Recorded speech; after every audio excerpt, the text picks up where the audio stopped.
Здраво, добродојавте уште едно видео, каде што ова видео ќе решаваме задачи за полигено наследување и претходно сметам дека сте го гледале видеото за теоријскиот дел на полигени. Но ако направиме на кратка сумација, тоа всушност гласи дека имаме повеќе гени кои контролираат за едно фенотипско својство, значи контролираат за едно фенотипско својство, и са овие гени може да бидат хетерозиготни или хомозиготни, доминантни или како и да е.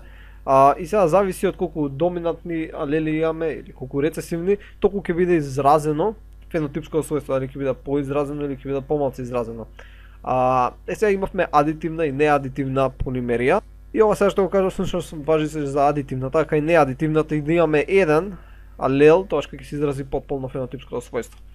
Добро, кога тоа го расчистивме, или сте го гледале видеото, знаете, да преминеме на првата задача, која гласи дека правиме нормална задача, имаме вовед.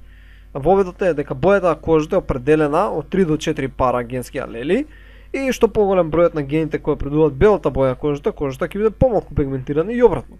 Сега, ако предпоставиме дека бојата на кожата е определена од 2 пара алелни гени, и ова е колку за олеснување на задача, значи ни вика дека е определена од 2 пара алелни гени. И сега кога кај полимерија, кога се бидејќи се исто својство, не ги бележиме ген А и ген Б, него ги бележиме како ген А1 и ген А2. Но добро, сега не прашува подпрашање. Какво потомство ќе се добие? Под А. Значи, ајде сега првим да решиме под А. Што не прашува под А? Под А не прашува дека во брак помеѓу бела жена и црнец што ќе се добие. Сега, кога не поставува вакви прашања, не збори за екстремитетите. Значи, нели кога имавме во предавањето имавме една табела која беше на некој начин, ева ќе земам боја, значи имавме на врвот, тука беше најкафено, односно најтемна боја, додека овде на долниот дел од пирамидата беше најсветла боја и овде имавме се измеѓу, така? Имавме се измеѓу. Па сега, кога се збори, например, кога се мисли за црнец, се мисли на ова што е овдека, кога се збори за белец, се мисли на секојаш на екстремитетите, така не се посочува нешто измеѓу. Ако се збори, например, за мелез, што ќе имаме понатаму, се мисли точно на средина некаде. Сега, ако имаме, како што гласи прашањето, бела жена и црнец, значи белата жена, и да речеме дека се одговорни 2 гена, ќе има А1, значи ова е првиот ген, рековме дека обележиме со А, само и сега вториот ген, да земеме ака со црвена боја, нека биде, повторно ќе биде со А, само сега ќе биде А2. Значи она целата е рецесивна, она е бела и ова беше жената. И сега да речеме ќе ја вкрстиме со мажот, ќе обележиме тој со сина боја. И мажот, рековме дека е целиот црнец, така што ќе има се доминантни алели, А1 и ќе биде А2. Дека не знам зашто ставив запирка, едноставно како да ги одвојам, но нема потреба од тоа. Добро, и што ќе се добија сега во ефен генерација? Па като сега кога сте гледале дихибридно или монохибридно, и како што рековме, нели, во дихибридно, всушност секое својство, секој ген можеме да го гледаме посебно, значи првиот ген со првиот ген, вториот ген со вториот ген, и всушност ќе се добијат се на се ќе бидат хетерозиготи, тоа ќе обележиме со виолетова боја. Значи сите што ќе се добијат всушност ќе бидат хетерозиготи, А1 и ќе се добие А2. Добро, ајде сега ќе го земеме ова вака, ќе ставиме од озгоре машките кои ќе бидат, значи ова ќе биде машките А1, А2, ќе биде А1, А2, ќе биде и последно. Сега, ова можеме да пополниме, до сега сте гледале како се пополнува дихибридно вкрстување, но наместо тоа да го правиме, едноставно само ќе забележиме колку големи А има. Сега правилно е да се пополни целата, како што иде дихибридно вкрстување, но наместо тоа да го правиме, јас само ќе ја пополнам на начин, само ќе пополнам колку големи А има во секоја коцка, така? И со тоа ќе усвари, ќе ги видиме фенотиповите. Бидејќи фенотиповите нас ќе им бидат одредени од колку доминантни А алели има. Значи овдека ќе имаме 4 доминантни алели, овдека ќе имаме 3, тука ќе имаме исто 3, овдека ќе имаме 2, тука ќе имаме 3, ќе имаме 3, ќе имаме 2, тука ќе имаме, значи овдека гледам 1 и 1, ќе имаме 2, така? Повторно овдека гледам 1 од тука од лево и 1 од тука, тоа е 2, 1 овдека само ќе биде. Ова е 2, ова е 1, ова овдека е 2, ова ќе биде 1, ова ќе биде 1 и ова ќе биде 0. Сега, фенотипот ќе биде одреден на тоа колку големи доминантни А алели имаме, бидејќи што имаме поголем број, тоа е поцрно дето. И сега да видиме колку всушност фенотипови имаме. Имаме 1 кој има 4, значи ќе бележиме 1 кој има 4. Имаме 1, 2, 3, 4, 4 кој има 3. Имаме 1, 2, 3, 4, 5, 6. Имаме 6 кои имаат 2. Имаме после повторно 1, 2, 3, 4, 4 кои имаат 1 алел и имаме еден генотип кој нема доминантни алели. Значи рацепот на фенотипот кој всушност го добиваме е 1, 4, 6, 4, 1. Или пак тоа може да се преструктурира како 6, 4, 4, 1, 1. Значи, вие можете да си ја пополните целата како хибридно, но поентата е само да се види каков ќе биде фенотипот, а фенотипот ќе потекнува од тоа колку доминантни алели има, бидејќи што е поголем бројот, тоа ќе биде потемна бојата, така? Значи ова вдека ќе биде најтемно, окей, најтемно бидејќи има најмногу доминантни алели, додека ова вдека ќе биде најсветло бидејќи има најмалку доминантни алели, осно нема. Добро, тоа беше првата задача под А, значи како една сумација. Во првиот дел од првата задача под А, важно беше дека се добиваат се хетерозиготи, дека тоа што го бележам, и потоа во вториот дел од задачата А не прашува што ќе се случи ако вкрстиме два мелези, односно ова вака сина боја што го бележам, и ќе се добие ова што го дојавме, 1, 4, 6, 4, 1, фенотипски расцеп, кој е подреден всушност од најтемно кон најсветло. Сега да речеме првата задача, но под Б, која гласи дека колкава е веројатноста да се роди дете со изразен светол тен. Значи кога се мисли со изразен светол тен, се мисли на целото да биде хомозиготно рецесивно, ако родителите се со генска конституција која е следна. Значи ќе земеме црвена и ќе земеме сина боја и ќе речеме дека мајката е со оваа генска конституција. Потоа имаме А2, имаме А3, додека таткото е со генска конституција која е следна. А1,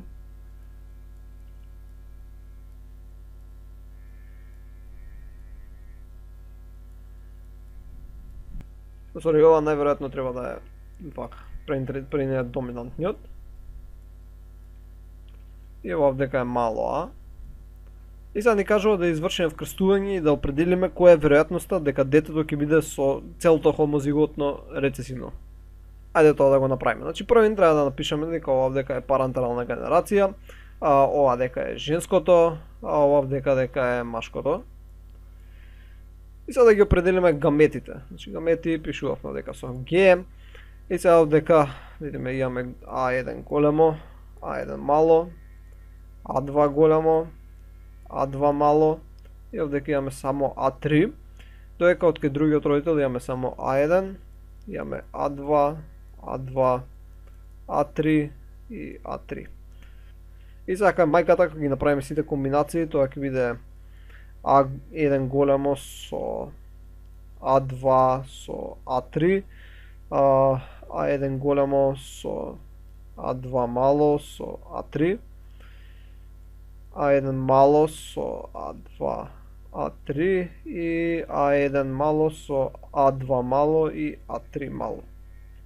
Додека кај таткото гаметите би биле ќе имавме А1 мало со А2 со А3 големо, А1 мало со А2 со А3 мало, А1 А2 А3 големо, А1 А2 А3 мало.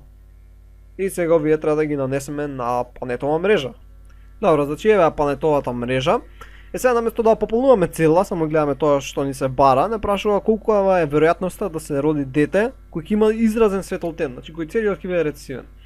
Сега, како што може да заклучиме, овдека имаме најмногу рецесивни алели и тука имаме најмногу рецесивни алели, така да овие две кои ќе ги поклопиме, гледаме дека нова место всушност ќе биде решението и ајде само тоа ќе го решиме. Значи A1, A1, A2, A2 и A3, A3. И ова е всушност 1/16, бидејќи имаме 16 полиња, значи 1, 2, 3, 4, 5, 6 и така натаму, имаме 16 полиња, а бидејќи само едно поле од тие 16, односно 1/16, значи 1/16 е тој најсветол тен. Всушност 1/16 од 100% е процентот кој нас ни треба, значи исто можеме да правиме 100 делено на 16, што е отприлика 6,25%. Значи тоа е одговорот под Б на првото прашање, дека веројатноста да се роди дете со изразен светол тен со таа и таа генска конституција на родителите е 6,2%. Добро, тоа беше за првата задача за полигено наследување. Значи одговорот на првото под А, не се навраќам постојано, но одговорот под првото на беше ова во виолето, што дека сега го бележам со бело. Вториот одговор под А беше ова целото, каде што всушност тоа вкрстување, каде што ова доле у белото ни беше фенотипот кој се добива.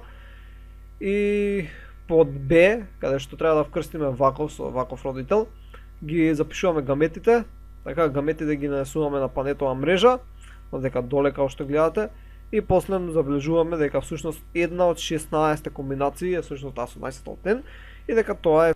Ајде сега да решиме втората задача, која гласи дека кај пченката неопходно е присуство на 3 доминантни гени, кои ќе ги бележиме А, С и Р, значи R-то по-убаво да биде. Потребно е присуство на 3 доминантни гена за појава на црвено семе. Значи за појава на црвено семе, вежа со црвена боја. Обоеното растение со непознат генотип, значи имаме некој обоено растение, ќе оставиме вака во една кутија, не знаеме кој е генотипот, значи не знаеме кој е генотипот, него сме извршиле 3 вкрстувања, значи сме извршиле 1, 2, 3 вкрстувања, каде што првото вкрстување било со некој растение кој имало следната конституција, второто било на овој начин, и третото било каде што А било хомозигот доминантен. И се добиле следнија бројки. Значи во првото 50% биле обоени, 50 не биле обоени, овдека 25% биле обоени, 75 не биле обоени, и овдека 50% биле обоени, 50 не биле обоени. Сега, не ја знаеме генска конституција на прашањето е да се најде ова што е во прашалникот дека во кутијата, но само знаеме дека тоа било црвено растение. Односно било обоено. Со самото тоа всушност не се укажува дека имаме следната генска конституција А, празно место, С, празно место и Р, празно место. Бидејќи за да биде обоено мора барем да има по еден доминантен алел кај секој од гените. Бидејќи овдека имаме 3 гена, еден ген, втор ген, трет ген, така. Сега мора да има барем еден доминантен алел кај секој од гените за да се јави обоеноста. И со самото ова, до сега што ни е кажано, автоматски знаеме дека не е доминантно за сите алели. Така, ако беше оваа конституција, сега која бележа со зелено, тогаш, например, при првото вкрстување ќе беа 100% обоени. При второто вкрстување исто ќе беа 100% обоени, при третото вкрстување исто ќе беа 100% обоени. Но како што гледаме дека не се 100% обоени, тоа значи дека родителите, односно тоа растение кое треба да го најдеме каква генска конституција, нема хомозиготна, доминантна, барем не за сите алели, барем не за сите гени. Значи остануваат само следниве опции кои ќе ги запишам сега. Значи овие се единствените можни опции кои сега ги запишав овдека. Така, значи сите се овие можни опции кои можеле да бидат, мислам кои не можеме да ги исклучиме од одма. Нели исклучивме таа се опција дека сите се хомозиготни доминантни, значи таа автоматски не може да биде и единствено остануваат овие 6 опции. Ајде да пробаме првата. Значи ќе пробаме првата опција. Кај првата опција која внесеме, значи ја вака ќе бележиме овдека со сина боја нека биде. Ако внесеме првата опција, тогаш при првото вкрстување всушност ќе се добијат 100% обоени единки. Бидејќи за А ќе имавме хетерозигот, така за А ќе имавме хетерозигот, за С ќе имавме хетерозигот, а за R можеше биде хомозигот доминантен или хетерозигот, но не е битно, ќе имавме 100% обоени. Така да првава опција одма испаѓа не е таа. Ај пред да избришеме овие сите работи. И сега, првата опција испаѓа не е таа. Идеме на втората опција. Ако искористиме втората опција, тогаш нели овде ќе имаме доминантен, овде ќе имаме хетерозигот и ова нека биде хетерозигот, тогаш под А ќе биде хетерозигот сигурно, додека под Б, мислам вториот ген С, тој може да биде или хомозигот за рецесивни или пак може да биде хетерозигот. Сега, ако е хетерозигот, тогаш 50% да ќе бидат обоени, додека останатите 50 нема да бидат обоени. Така што да ќе се поклопи со овој резултат. Но е да видиме дали би работело и со вториот случај. Значи ево да го избришеме. И да видиме, ако го имавме тоа, ова исто ќе беше хетерозигот. Ова овдека ќе беше или хомозигот за доминантни или ќе беше хетерозигот, додека ова овдека ќе беше или хомозигот за рецесивни или ќе беше хетерозигот. Што всушност првиот знаеме дека ќе биде секогаш обоен, вториот исто така секогаш ќе биде обоен, додека третиот ќе биде 50-50. Но бидејќи само третиот всушност во овој случај би условувал обоеност, која би давала 50-50, а гледаме дека се било 25% само обоени, тоа значи автоматски дека не е ни вторава опција. Значи не е ни втората опција, ќе ја чкртнеме и таа. Сега одиме на трета опција, каде што овдека имаме големо R. И се би било исто се до вториот дел, каде што всушност ќе добиевме 100% обоеност. Но бидејќи не добиваме 100% обоеност, тоа значи дека не може да е третата опција. Сега не го повторував за пробаме за првото вкрстување, нели третава опција не ја пробав за првото вкрстување, бидејќи се добиеше исто како во втората опција, затоа директно преминав на второто вкрстување и гледаме дека нема да се добие тоа што се добило во експериментот, така што знаеме дека и третата опција не е валидна. Идеме на четвртата опција, каде што четвртата опција, вака сега ќе ја бележам да ги избришам овие пред и да ги внесеме. Значи третата опција е овдека да имаме мало А, да имаме големо С и да имаме мало R. Сега да пробаме. За првиот случај ќе добиеме всушност 50% ќе бидат хетерозиготи, 50% ќе бидат хомозиготи за рецесивни. За вториот ген ќе добиеме 100% ќе добиеме само хетерозиготи, додека за третиот ќе добиеме 50% да бидат хомозиготи за доминантни, а 50% да бидат хетерозиготи. Сега што можете да видите, гледаме некоја несоодветност, односно претходно гледавме сигурно што ќе се добие. И знаевме дека имаме кај два гена, имаме 50 со 50, така да малце е тешко да се воочи што би било крајното решение, така да најсериозно, најточно е ако се направат гаметите и се направат крстувањата за секој од овие. Но не мора секогаш да се прави. Значи за некој кога се гледа дека не е тоа, не мора да се прави, но кога не е толку очигледно, добро е да се направи вкрстување за да бидеме 100% сигурни дека го имаме одговорот. И да видиме. Значи ова ни е тест, четвртата комбинација која имавме. Нели оваа сега која ја тестираме. CC големо и R. И сега го направиме првото вкрстување. Значи првото вкрстување кое ни е понудено, која има две мали А, две мали С и две големи R. И да видиме што гамети се добива. Значи овдека имаме големо А, имаме ај само вака одма ќе направиме гаметите кои ќе се добијат, да не трошиме време. Ќе биде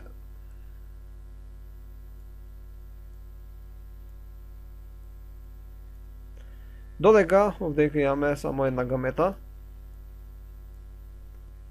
Сега ако би го направиле, ги ставиле овие во панетова мрежа, би се добило следното, наместо да правиме сега панетова мрежа, добиеме тука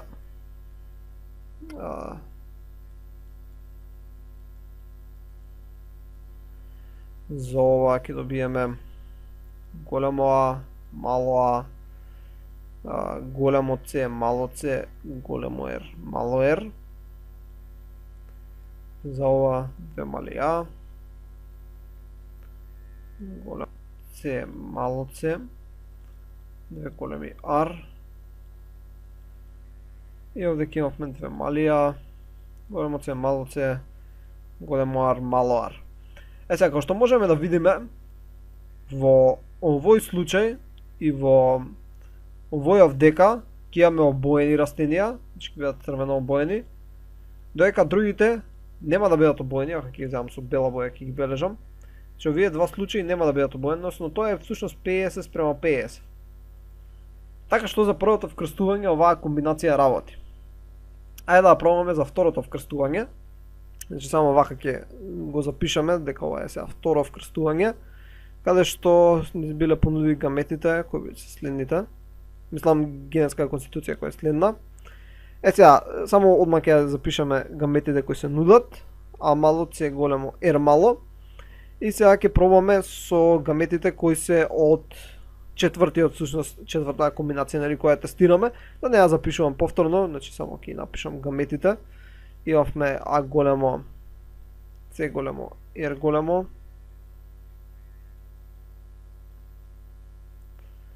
А мало, С големо, R големо и А мало, С големо, R мало. И сега да видиме што ќе се добие. Што дека ќе се добие А големо.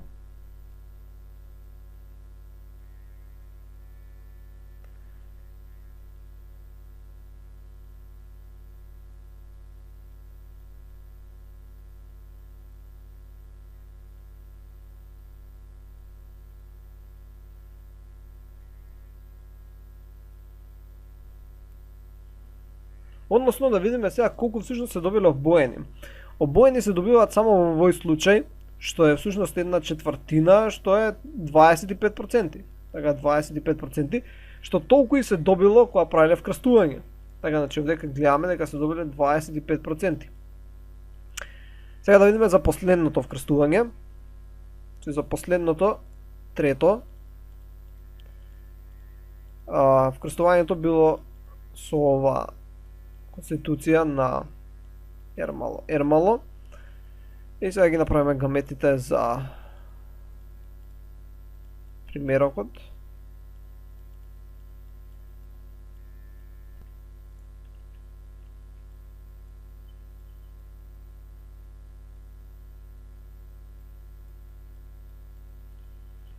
И да ги напишеме комбинациите.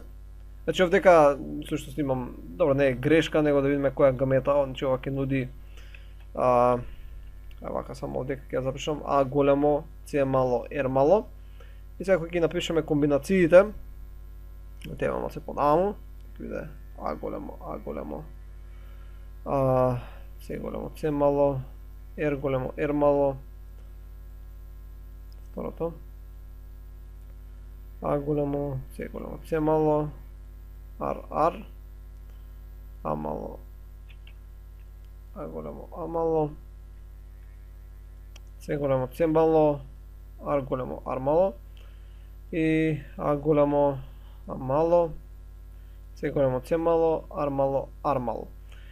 И да видиме каде всушност сме добили обоени. Значи тука сме добили обоени и тука сме добили обоени, што е 50%, додека другите необоените се исто 50, што е 50%, односно имаме обоени, што се совпаѓа со тоа што го добиле при експериментирање.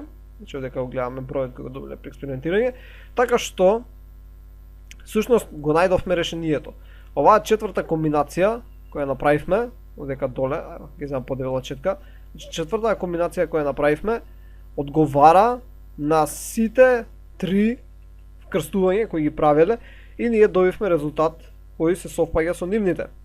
Така што тоа значи дека тоа е решението. И сега можеби решението може ќе биде подоле. Например, решението може да ќе беше овдека доле, па ќе требаше време дури да стигнеме. Но за најголем дел од комбинациите ќе можете по пат на проста логика да се отстранат. Некои нема да бидат толку лесни за отстранување, така ќе мора да се направат вкрстувањата. Но тоа е, ова е метод на пешки. Значи полека и ќе го најдеш. Ќе ги пробаш сите опции и ќе го најдеш решението. Значи повторно, решението е оваа комбинација. Добро, ајде сега ќе решиме третата задача, која е многу лесна, особено ако го проследивте видеото за теоријата на полигини, која гласи дека бојата на зрното на пченицата и одредуваат два гена, значи имаме два гена кои се за бојата, сместени на различни хромосоми. И сега со вкрстување на пченица која имало црвено зрно, значи сме имали некоја пченица која имала црвено зрно, која се вкрстила со некоја пченица која имала бело зрно. Сега знаеме дека белото е всушност целото хомозиготно рецесивно. Значи, ќе бележиме А1, А1, А2, А2. Во нивната F1 генерација се добило црвено потомство. Значи целото потомство било црвено. Сега чим сме вкрстувале со некој кој било бело, а знаеме дека за црвено треба барем еден доминантен алел и дека сите биле со црвена боја, тоа значи дека овдека сите се хетерозиготи. Значи овдека сите се хетерозиготи, А1, А1, А2,